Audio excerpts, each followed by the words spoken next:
Are you tired of putting yourself last? Of taking care of everybody else's needs and powering through to meet the next set of impossible standards? In our fast-paced society, we lose touch with our intrinsic worth, with the ability to value ourselves for who we are right now. Instead of living life exhausted, frustrated, and disconnected from your authentic self, maybe it's time to put yourself back in the life you've worked so hard to create.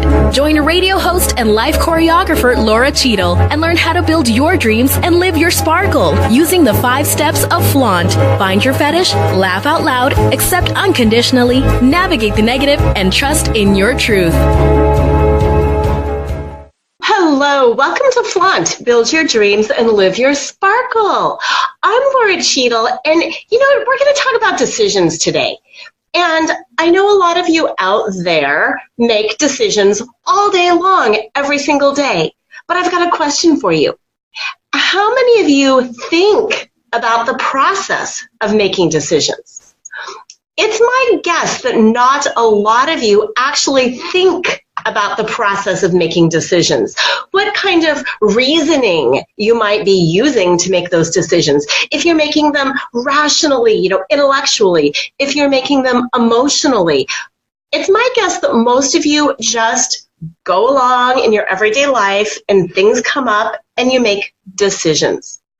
Well, today, lucky for you, we have got Cie Allman-Scott. She is a doctor of psychology and she is phenomenal. You would not believe what this woman knows about human nature, about decisions, about learning your best life, about leading the way that you live instead of just having your life unfold kind of without thought. And today I've got her on my show, and as usual, we will discuss the 5 steps of Flaunt, but we will also discuss her new book, and we will talk about making decisions and designing your life. So welcome to the show, Dr. Cie. How are you today? Hi, Laura. I'm doing great, and it's a real pleasure to be with a woman after my own heart. I appreciate where you're coming from as well. And yes, I love human behavior, and I've been studying it for decades, and I hope to shed some light on things and show people just how the brain is wired to make poor decisions and how they can make better decisions from here forward. Absolutely. I think all of the listeners are really looking forward to that. So let's kind of start at the beginning of that. What is a decision? What is a decision? Well, it's a crossroads where you can make a choice. Choices and decisions are similar. I don't usually use the word interchangeably, but very often we're faced with, are we going to go this way or go this way? Are we going to say yes or are we going to say no? Are we going to pursue this dream or are we not going to pursue this dream? Are we going to buy this car or are we going to take the bus? Are we going to rent or buy a home? There are so many decisions in our life. And a lot of times people are unaware of how their mind is hijacking them and often not paying homage to all the important aspects of the decision itself. Right. Thank you for that, because I wanted to clarify for listeners that we decide things all the time, whether to sit on the left side of the conference room table or the right side of the conference room table. Obviously, is a fairly insignificant decision, but at the same time, it's a decision. And all day long, we are making decisions, whether they are major and life-changing or whether they are small. So thank you for that. Absolutely, absolutely. And it's true that there are many scientists that say we make over 40,000 decisions a day. And I mean, yes, a lot of those are not very conscious. We're making a lot of subconscious and unconscious decisions, but nevertheless, they're still decisions. And when you really start to think about things like, should I sit on the right side of the conference table or the left side? I mean, I've actually broken my life down to those kind of decisions, to where I do a lot of celebrity interviews, and I know which is my better side, and I decide I'm going to part my hair on, and I know how I'm going to have a better camera angle. And we can break that all down, because sometimes when we feel better showing one side, we're going to give a better performance, and we're going to be less self-conscious. And we need to always be setting ourselves up to win. We always set ourselves up to, stack the deck in our favor. That is really important. And there's a lot in the book, in the last third, about stacking the deck in your favor. Because a lot of times when you're going through my decision-making process, you may find that you don't like the calculated risks, and you really want to say yes. You really want to move forward, because that's how great things in this life happen. That's how we set ourselves apart. That's where greatness begins. But when you're considering the kind of decision, well, should I marry this person or not?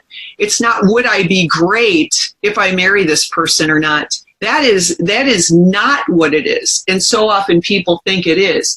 When you're making a decision for yourself, it's not really the same as making a decision where others are concerned. And you have to, at that point, also notice their human behavior in calculating that outcome and that decision. And are we going to go, or are we going to say no?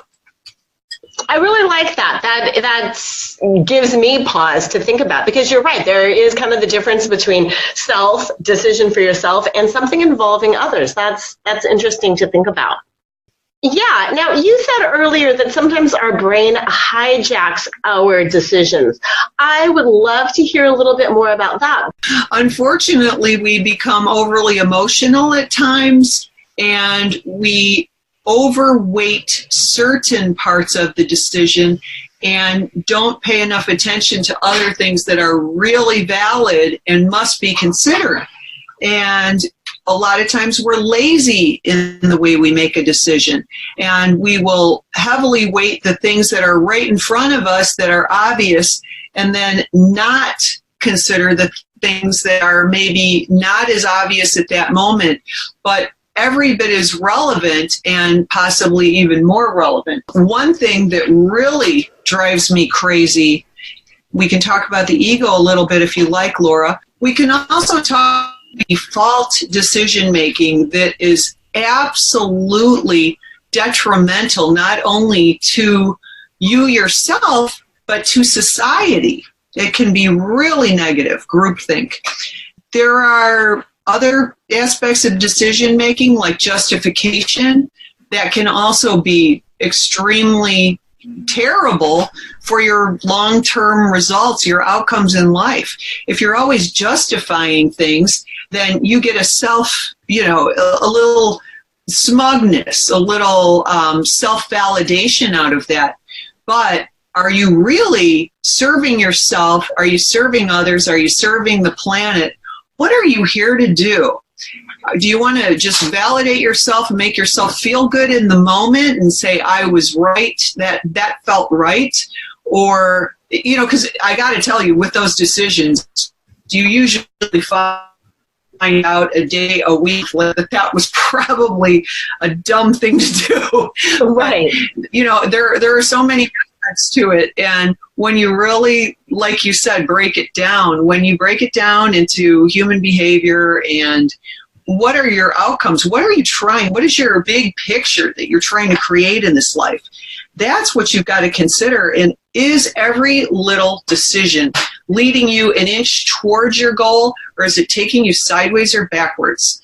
And what we want to do is we want to consciously make our decisions so that we know we're going forwards, we're getting closer to the goal, we're getting closer to that greatness where other people benefit.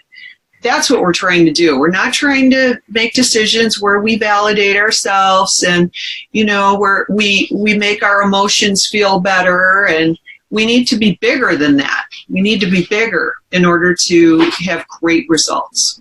Right. Okay, so you mentioned ego and you also mentioned justification. What's the difference between making an egocentric decision and justifying something? There's a definite overlap. So let's talk about the ego for just a second, which is fascinating, by the way. Of course, I think psychology is fascinating.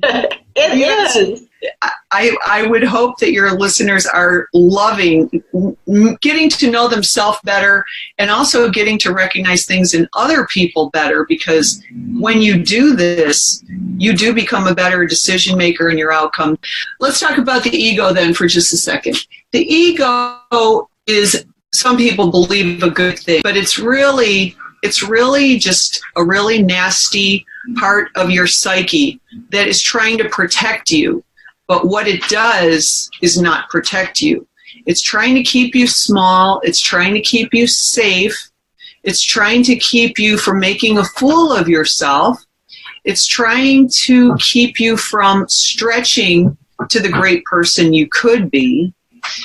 And I think I said it well when I said small, but now at least you know what I mean by small. Right. So the ego needs to be noticed and it needs to be put down. We need to stop the ego every chance we get, because it's always going to interfere with us living our best life. And I know that's what your show is about.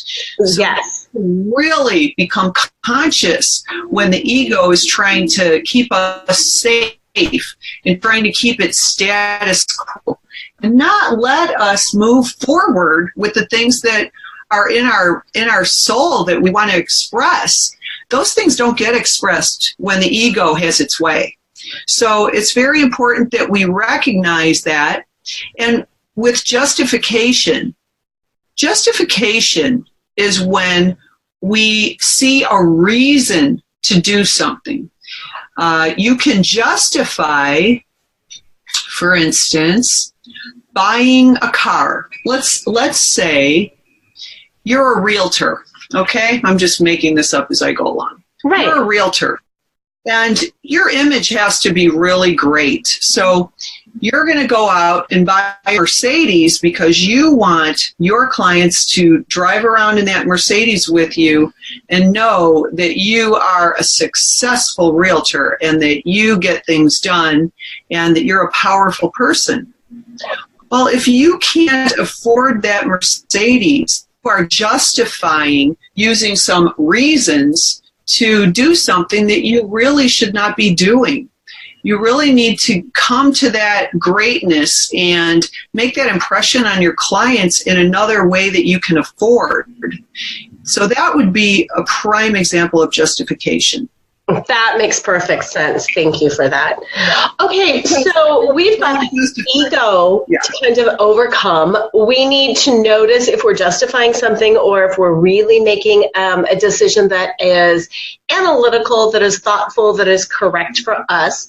And then you had also mentioned groupthink. Can you explain a little bit more about that? Okay, groupthink is scary. And you may notice that in society, people will repeat things mindlessly, whether they know that it's true or not. It goes on a lot in colleges. People just mindlessly repeat things because some intellectual said it. They don't really do their own fact checking. They don't really know the truth of the matter. They don't really know if they're harming anybody. But so often, groupthink does have some sort of an altruistic underpinning to it, where you're making yourself feel good and you feel like you're part of something that is meaningful, but really there are probably more reasons why you should not sign on to this belief system. And with groupthink, you're just basically allowing yourself to succumb to what the group wants. And a lot of experiments have been done, human behavior experiments, where you'll have a subject walk into a room with some research confederates. And a research somebody who's planted there to try to see if they can get you to behave a certain way. So you could walk into a room as the subject, and you've got some research confederates there, and you're having a discussion, and they're telling you that 2 and 2 is 5. And at first you say, that's pretty basic math. 2 and 2 is 4. And they say, no, 2 and 2 is 5. We did it here, we did it there. These really important people say that 2 and 2 is 5. And, you just got to believe it. Well, Lora, you would not believe how many people will just go down the road that 2 and 2 equals 5.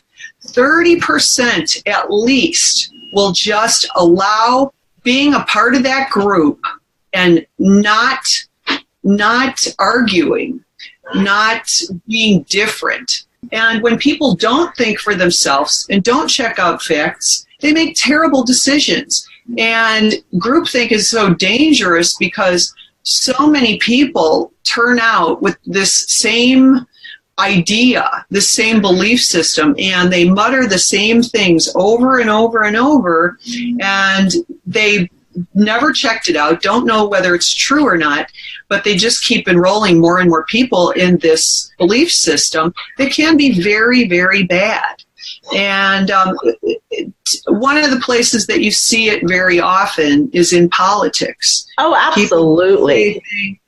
People will say things over and over. If you watch the news, you can hear the talking points. And what they're trying to do is convince the viewer at home watching the news. They keep hearing the same thing over and over and over. If they say this is an existential threat, this is hear it like 15 times in an hour, and you'll start to believe, oh my gosh, this is an existential threat. Well, what if it's not an existential threat? And if you just simply could follow the money and see who gets rich on this thing that they're trying to perpetuate, then if you knew the truth of the matter, you would say, oh, shame on them. They're trying to convince me that this is an existential threat, which is the same thing as 2 + 2 = 5. So they kind of get my example. And we all need to check things out, think for ourselves. And when we're told something, we don't need to be disrespectful. People tell me things that aren't true all the time. I'll just say, oh, that's interesting. And if I know that we're not going anywhere and we're not going to argue, I just say, oh, that's interesting. And I change the subject. But if someone's trying to convince you of something that isn't true, to get to the truth of the matter, you definitely don't want to perpetuate things that are not true that could actually be detrimental to yourself, others, or the planet. We have to be careful. We have to think for ourselves. We have to do our own research. We can't trust what everybody says. Trust is earned. Yes. So why do you think so many people have a hard time thinking for themselves and making decisions for themselves? Well, it's human nature. First of all, we are wired that way. And the truth is, people want to trust other people. People want to belong to a group, especially when they believe that they're doing something good. They want to belong. And if they can justify things, the thing I can't understand is how anybody can think they're doing a good thing by justifying violence. Or you really need to look more into your soul. The answers are within you. You must look within your soul and ask yourself, does it really make sense that violence could be a good thing in order to demonstrate the point you want to make? And I don't think so. Naturally, if someone is attacking you and you feel your life is worth preserving, you're gonna fight. But to start a fight, that's quite another issue. Yeah, absolutely. So for the listeners who are out there thinking, oh, this is a little new to me. I do want to have a better life. I do want to make higher quality decisions. What are some of the steps that they can take to start noticing their ego, noticing if they're justifying something, noticing if they're falling into groupthink, and making some more high quality decisions and thinking for themselves? Well, first, Laura, I want to say, I know your audience is intelligent, and I know that they're accomplished, and I know that they have done great things. And I'm grateful for all those things. I'm grateful for all the things that were part of the solution on the planet and not part of the problem. But we also have to realize that we all are human. So it's really important that you read the first section of this book where you start to recognize all the times that you're not making the right decision. The distinctions are all pretty laid out in the book, and the examples are there, and you can really start to understand how to be a good critical thinker using research, analysis, reasoning, and evaluating instead of just simple things like deductive reasoning or abductive reasoning or interim agreement. And learn about how the brain works a little bit. I mean, you're not going to become a neuroscientist if you read this book, but you're going to have just enough knowledge so that you can catch yourself if you are falling into, say, the cost sunk effect. Let me tell you what the cost sunk effect is, because there's a lot of justification in it and there's a lot of reasoning in it, but it is faulty reasoning. So let's say your friends say, let's go to a casino. You're there for the weekend for a wedding or whatever it is. And some of your friends get together and they say, hey, let's go hit the casino after dinner. So what you need to do if you're going to go to a casino is, since it is a risky situation and you can't really always calculate your risks, you don't know whether you'll win or lose. Right. If you do know, then you're counting cards. That's another, that's something I don't get into too much. I don't get into, the criminal aspect of this. But anyway, let's say you're going and I'll say to myself, okay, the cost of my entertainment's going to be $100. Okay. Right. I don't want to lose more than $100. So I'll just go and I'll gamble with my friends and we'll see what happens. Well, anyway, some people don't go thinking off the bat. They just pull $100 out of their pocket and they throw it on red or black and they lose their money. And then they say to themselves, wow, that was a 50-50 proposition. I should pull another 100 out of my wallet, and I should try to win that back. Now, this is when the cost sunk effect is coming in, because you see where you're justifying that you need to get your money back. Right. But these actions very often result in a larger loss. And so it's really actually unacceptable to double down, but so often people double down, and their cognitive dissonance explains a little bit of why fixing the original intent can relieve some mental distress. So that is something people do all the time. They feel invested in something, and even though they can see that this may not end well, they'll go ahead because they're already somewhat invested in their resources, in their time, in their money. They're in some way invested. And this is just one of 15 or 20 of these little distinctions. And when people see what they're doing, then they can stop doing that in the future. So that, I think, is really important, that they start to recognize that. So that is one thing. And then if we're going to talk about the steps of making a great decision, we have to consider what's in our heart, what's in our mind. We're capable of what it is that we're trying to accomplish. Are we taking a stand for the kind of thing that we want to see in the world?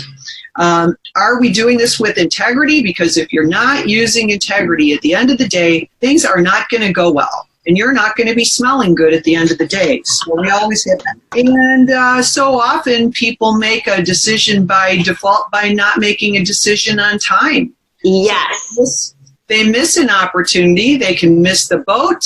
They may still catch the dinghy, but they miss the boat. Yes. And, that's a shame. So you have to do that. And gosh, definitely you must listen to your intuition. And in order to listen to your intuition, it's really important that you can, distinguish what is really in your heart and soul from little voices are telling you that may not be guiding you properly. Because so often people are justifying, or they are listening to the little voice of their ego, and they think that that is what's in their soul. But that is not where it's coming from. So I've got some processes in this book. And have I mentioned the name of the book, for Pete's sake? It's Decide Your Future, Write, Direct, and Star in Your Life. It's an Amazon bestseller. You can go on Amazon.com right now. But anyway, you must be able to recognize the intuition. You must be able to recognize what that sounds like when you think you're hearing your intuition, you're really hearing your ego or some other voices that you've come from the past that somebody told you that it may not even be true anyway. Yeah. And I think that is so common between the intuition and the ego. So many people will do this combination, justification, ego song and dance about how this is really the best thing to do. And it's just not. And I do understand sometimes that's a difficult call to make. Is this my intuition or is this my ego? Do you have any tips that you can give listeners for making sure that what they're hearing, that still small voice inside, truly is their intuition? Well, I think first, in order to be able to recognize that, you have to know what it feels like when you're meditating and when you're at peace. Because if you're not at peace, you're probably having a lot of ideas and concepts pop in your head that are not particularly welcome at the time. And we don't want to mistake those, which is what we're saying. So first of all, you really have to learn how to meditate. And I do go into a clear process of how to do that very simply. And meditation does take some practice.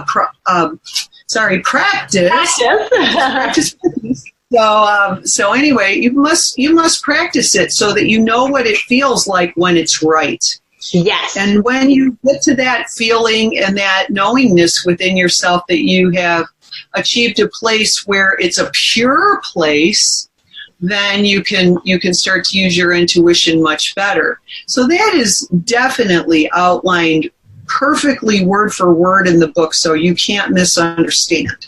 But it is not a process, unfortunately, that I can do in an hour. Yes, I have had large groups of people where we have meditated, and lots of them for the first time, and they've said, "Wow, that was so great!" I get it. If I tell your audience okay, we're all going to be quiet, we're all going to close our eyes, that wouldn't be much of a show. Right. And for the people who are driving, that would be problematic. So let's not go there. But that does make sense. Absolutely. Yeah. Knowing where you're peaceful. And we know that self-improvement does take place while you're driving in your car or wherever you are, wherever you can fit it. So, not necessarily appropriate at this time, but I do have a guided meditation on my YouTube channel. Oh, and good. If you want to go there when you're sitting at your computer or something like that, you can do that. I also have some other resources in the book where you can just go to my free things, like learning how to write your own affirmations, or writing a purpose statement for yourself to keep yourself aligned with where you really truly want to go and who you truly want to be. So all that is in the book. And when you do the decision-making process, the 7 steps, not only will you love your decision at the end of that? You're not going to waffle on it. You are not going to change your mind. And that's really part of the decision-making process. You think you've made your decision, but then you start second-guessing yourself, and your decision really isn't made. Oh, exactly. And that happens to people all the time. So it's really important that when you do come to your conclusion, that you say, okay, stick a fork in me. I'm done. I got it. I'm not going to change my mind. Yes. I have interviewed over 20,000 people, Laura, on the East Coast, the West Coast, the Midwest, all people that wanted a committed relationship. Uh-huh. I have become a relationship expert. And I have to tell you this. People have justified so much of marrying people that they don't stay married to. And they all knew on some level that there was a problem. Yes. And with women, so often they say, I'm going to marry him, and I'm sure it'll get better. I can change him a little bit. I can train him. You know what? If they don't want to be trained, they're not going to be trained. And when you're there signing your divorce papers, you're thinking to yourself, wow, I really couldn't do that. I really couldn't make another person do what I wanted them to do. Right. And you know, you talked about integrity. There is really, truly no integrity in changing another person, too. Even if you're changing them for the better, even if you have something to offer them that truly could benefit their life, you can't change another person.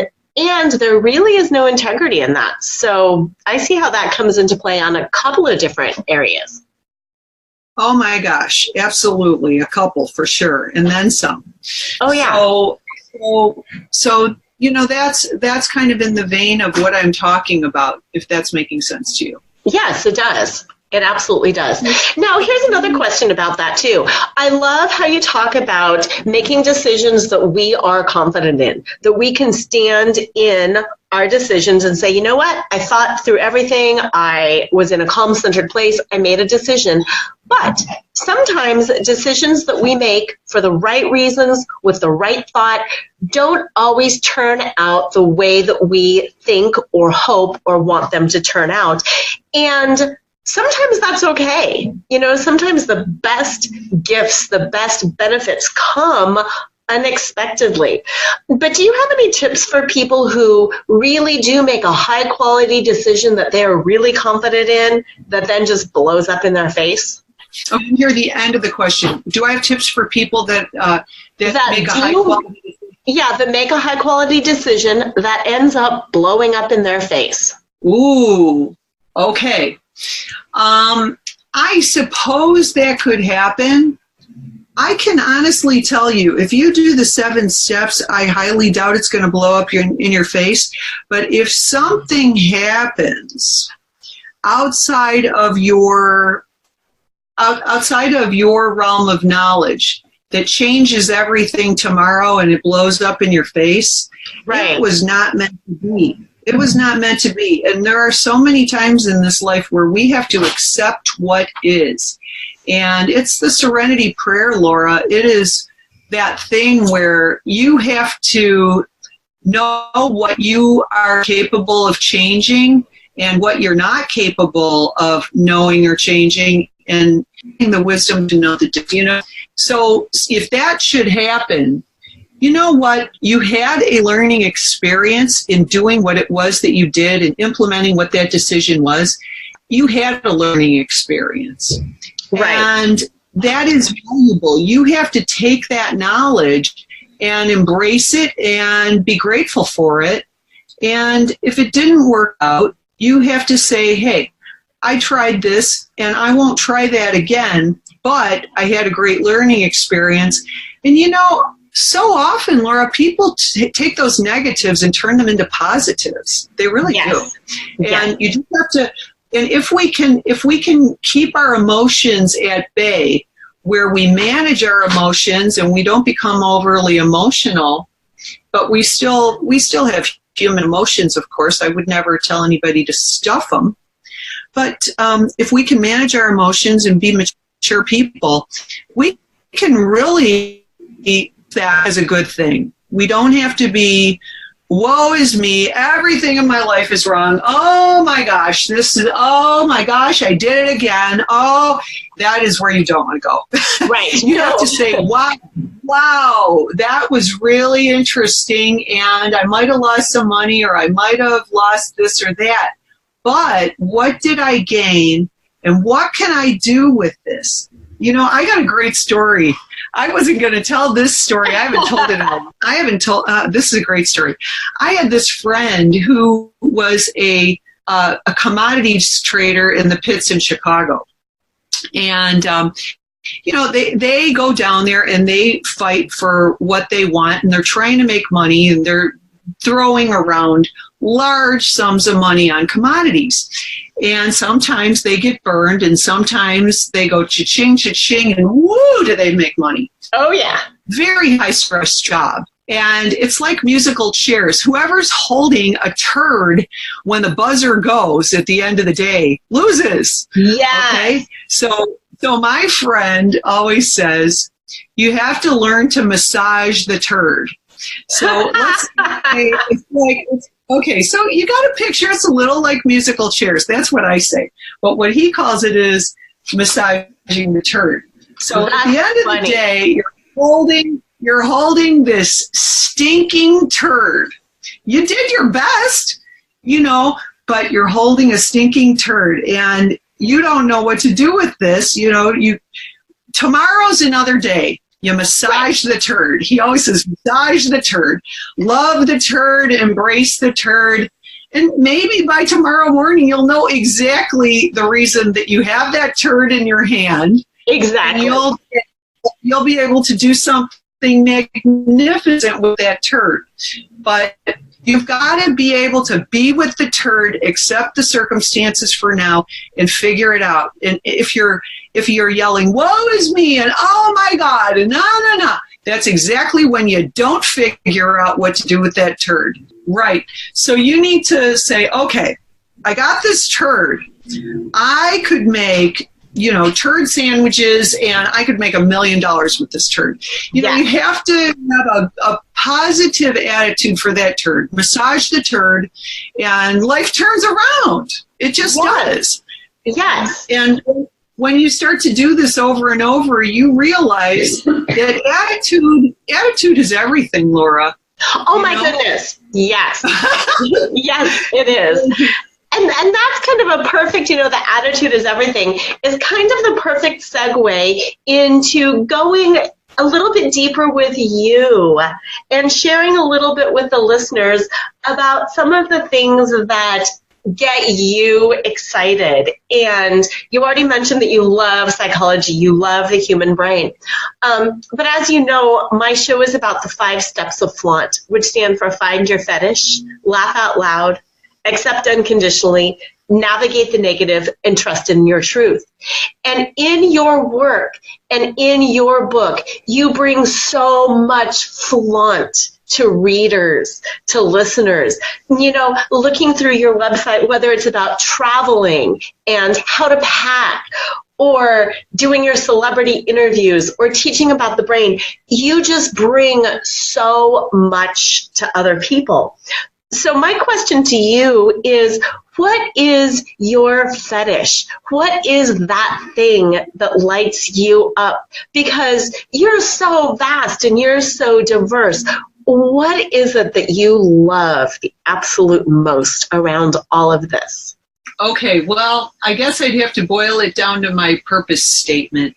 But I just have to say that I have been very, very blessed, Laura. I've been blessed to have my eyes opened and to be an extremely aware person. When I realized in my 20s that I was sleepwalking a little bit about certain things, I just slapped myself and woke up. And I started to become conscious and aware of things. And your life becomes so much better when you're conscious and aware. But the thing that I love the most is allowing others, and facilitating in others a way that they can have their best body, mind, and spirit. I just want everybody to have an optimal existence in body, mind, and spirit. But they are spiritual beings. You don't have to, be a Bible thumper or talk about God all the time to be a spiritual being. You don't even have to say the word God. Right. But you are a spiritual being. And some people think they're more spiritual than other people. Some people think they're not spiritual. But the truth is, we're all absolutely spiritual beings. No one is really more spiritual than the next person, but we are all just having a spiritual experience in a human body right now. And we may go back to being spirits after this. And without a body, it's going to be easy to get away from the fears that we experience on the planet. But, I don't want to get too much into all that because I like to talk about things that I absolutely know. Absolutely. No, that's perfect. But it sounds like you went... I am mister if I'm talking too much about that, but I can help people have a better spirit and teach them how to enjoy their spirit while they're in their human existence. And that's part of attitude is everything, of course. Yeah. But if we're not expressing what's in our soul, if we're not living that life, then we're not going to have that joy of the spirit. We're not going to have it. Right. So the travel comes about out of my love for the planet. My love, I just want to see the whole planet. I want to see everything. Yes, I've been to 7 continents. Yes, I've been places that a lot of people haven't been. There are a few places I haven't been that I still would like to go. And I like to take people on my journey a little bit because if they see something that they might really like, they might want to go there and experience it themselves. And one thing you have to know, if you've traveled the world as extensively as I have, and I'm in the Travelers Center Club, and that you have to, before they even let you join, you have to go visit 100 countries. But if you see the world, you start to realize what things in the world work and what things in the world are not working. Yes. And you come back to the United States. I know you've got Canadian listeners too, and this will apply to Canada. Yeah, but and a lot of Indian listeners. I've got a ton of women from India who listen to my show as well. Oh, well, that's awesome. I have a lot of Indian friends, and I just actually went to India in January. It was fantastic. Yes, it is. But and I love what they teach as well. It's extremely valuable. But to learn all of this and to appreciate it and pick all the best things out and to see what does work in this life. I'm sure the Indian women would say, well, the caste system is unfair, and there are a lot of things about Indian culture that need correction. There are things in their government, just like things in our government, just like things in the Canadian government that could be corrected.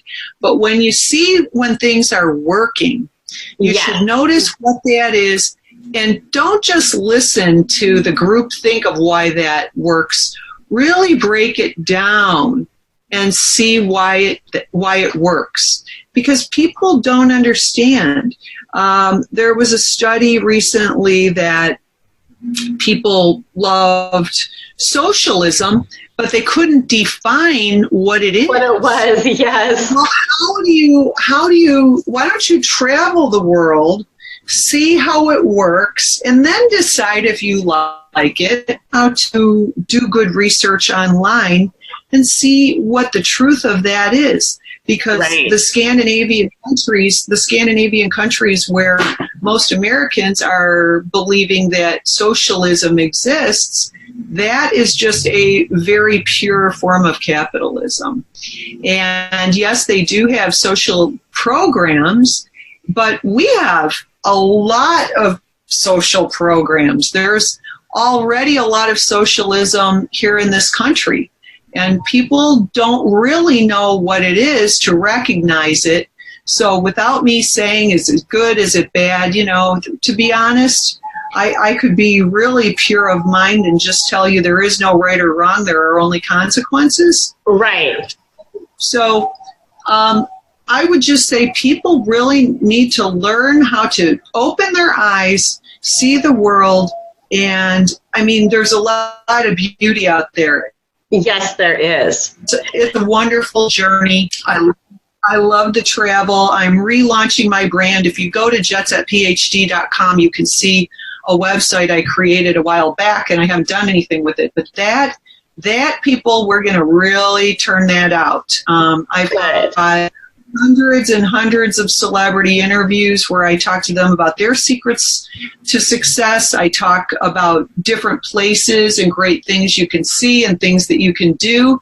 And I try to put it in a bite-sized morsel so you can eat it like a cookie and devour it kind of quick and make an opinion. Maybe you'll see something that you love and you'll want to go there on a trip, or maybe you'll just learn something new in a minute or two. Right. And say, wow, I want to try that. I want to try that.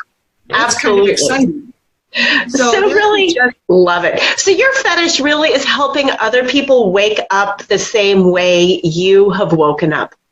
And then the next step is laughing out loud. What are some of the things that really make you laugh, that you just really enjoy, that you feel joyful? Well, I have to tell you honestly, I really love to laugh. I'm not sure my husband loves to laugh as much as I do. I'm also a clown. I am really a true clown. I clown around a lot.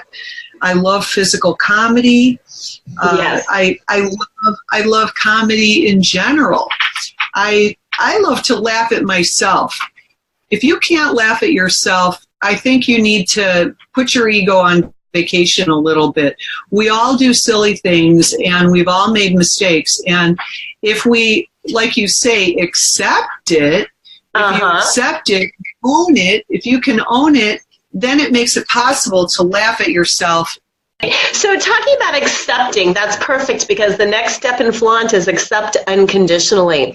I'd like to know first, what is one of the most difficult things you have had to accept, whether it's personally or in business? Wow. Well, honestly, I've had a certain amount of pain by about 11, I guess it was around 11 years ago. My husband was diagnosed with multiple sclerosis.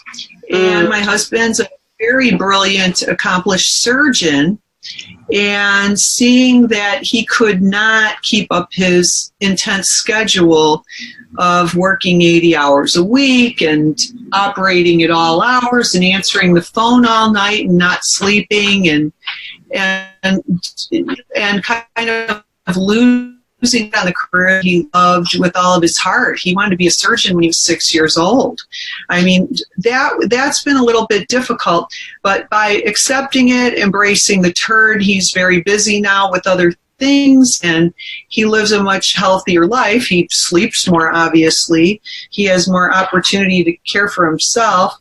But that was a matter of, I remember seeing how absolutely devastated he was when he found out. And I just remember being there and accepting it and saying, if this was me in his shoes, I would need my spouse to accept this. I would need them to be the rock and say, it's going to be okay, honey. So that's what I did. That's what I did. And that was a good moment in my life. That was a good moment in my life where I did not freak out. And I just was, say, I'm here with you. It's going to be okay. It's going to be okay.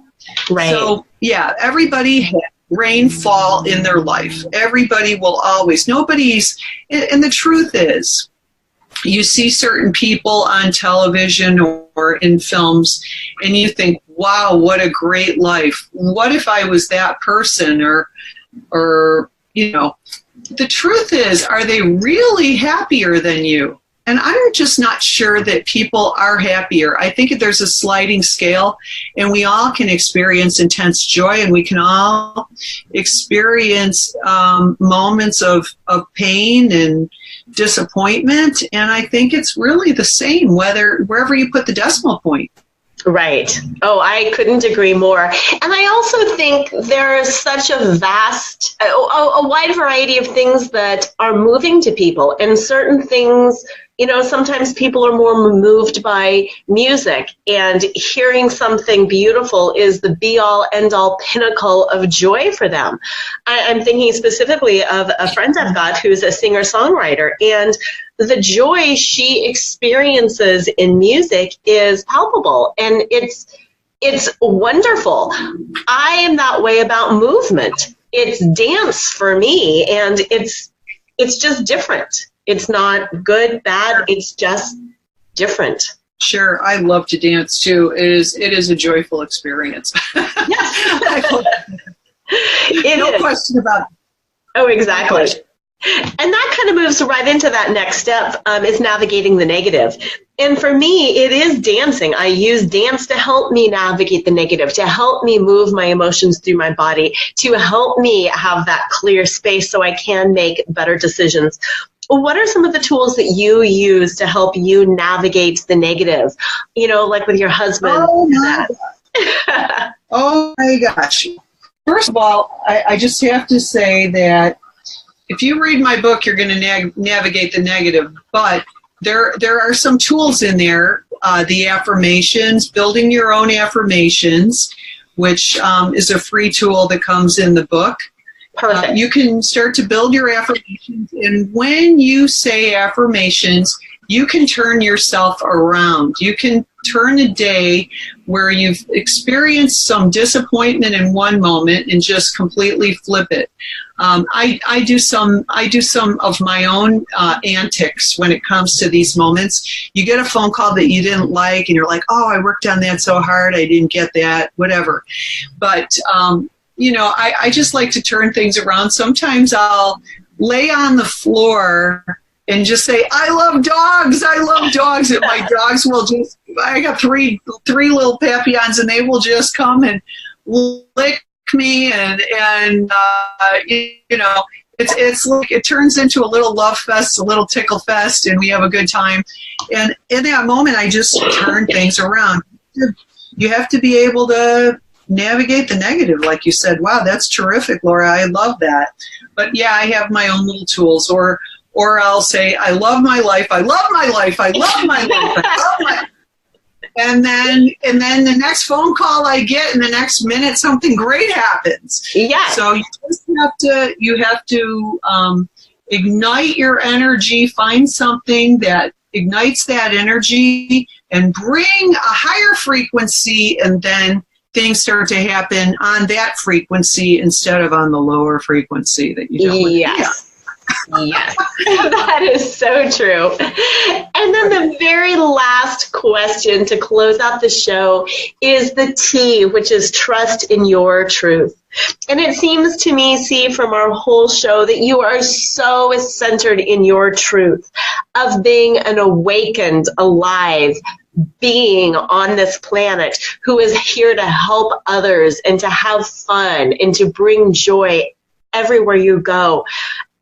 What do you feel is your highest truth, and how do you constantly trust in that truth? Well, I think because I when I was born and when I grew up, all the way through my undergraduate years, I think in some ways I was sleepwalking. I was missing a lot of things that were going on. I was living in kind of a dimension where, I mean, you've seen The Matrix, where they say, do you want to take the red pill or the blue pill? Yes. I didn't know these pills existed. You know what I mean? Yeah. I just getting through life and, doing so with my ego and not knowing any better and not having a really full understanding of how vast I really was as a person, not really seeing it all, not really feeling it all, but, having a lot of fun and enjoying life, but not the way I do now. It's a completely different feeling. And I really had to step out and look for this stuff. I really needed to be presented to me so that I could be hit in the head with it, and I could say, oh my gosh, if I go down this road, I'm going to have such tremendous growth. Well, because I realized how much I missed in my first, let's say, 27 years when I really woke up, I just don't want people to have that kind of a life where they are experiencing life through circumstances and allowing the circumstances to pull them left and right. We have to be proactive, and we need to make the circumstances, not allow the circumstances to drag us this way or that way. So I've been leaving breadcrumbs. My whole thing is, wow, if I had to come back, I'd want to find those breadcrumbs. So I'm treating my fellow beings the way I want to be treated. I'm putting it out there where you can't miss it and where it's obvious so that you can have a better life right now. When I do therapy with somebody, which is not a service that I advertise, I fully believe that you can have a better life just even by using my free tools that are in Decide Your Future, Right Direction, Star in Your Life. You'll have a better life just by using the free tools. But I think that until we know ourselves, we don't really have that life. And until we see ourselves for the incredible, powerful people that we are, we miss out on life. And we're driven by circumstance around us, and other people will determine our life instead of me determining what I want to do, who I want to be, what kind of a planet I want to live on. Because the planet I want to live on, everybody is successful. Yeah. Everybody has achieved great things. And people don't commit crimes because they have something to lose. They would rather be doing something meaningful than something by default, which would be taking from somebody else. And I really see this planet as a possibility. And I don't think you can take away from somebody else to build somebody else up. And so I offer free tools so everybody can find their best self. And I, of course, gravitate to other people like you, Lora, who are doing things like this, because you never know. Maybe something I said today to one of your listeners who listens to you all the time, maybe I just said it a little differently than you said it, but they said, wow. And then next week they'll be saying, well, they'll hear you say it in your words, and they'll say, oh, that's what Dr. C said last week. You just never know. And so we have to keep throwing these breadcrumbs out for people. We have to keep doing it because otherwise people will not live their best life. Exactly. Well, thank you so much for being on the show. And like you said, for saying things in a different way, for leaving those breadcrumbs out there. Listeners, it's Dr. Cie Allman-Scott, and her book is Decide Your Future, Write, Direct, and Star in Your Life. And it is available on Amazon. Can you give us your website? You can always contact me at cieallman.com. If you want to find me at Cie Scott, C-I-E, Scott, S-C-O-T-T, like the toilet paper, tissues, and towels. You can look there, or jetsphd.com. That'll be redone in about a month, and I can't wait to unveil it for you because it's going to be a lot of great information. Perfect. So listeners, have a fantastic week. Make amazing decisions this week. Check out Dr. Cie's book online. And as usual, don't forget to flaunt. Tune in next time to Flaunt. Build your dreams. Live your sparkle with radio host Lora Cheadle every Wednesday at 7 a.m. and 7 p.m. Eastern Time on syndicated Dream Vision 7 radio network. Come release self-judgment, reveal your naked self-worth, and re-choreograph a life filled with joy. Flaunt. Find your fetish, laugh out loud, accept unconditionally, navigate the negative, and trust in your truth. Find out more at LoraCheadle.com. That's LoraCheadle.com.